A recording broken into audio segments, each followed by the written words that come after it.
14,000 feet above sea level, lies a land that feels unreal. This is Sarchu, the silent gateway between Himachal and Ladakh. No cities, no noise, only mountains, wind, and endless freedom.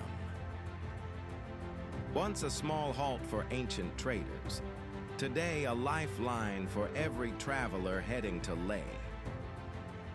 Here, roads don't just connect places, they test your spirit. Days are harsh, nights freeze time. Oxygen is less, but peace is unlimited. In this emptiness, you don't lose yourself. You find yourself. Some places are not meant to be visited once. They are meant to stay with you forever. This is Sarchu.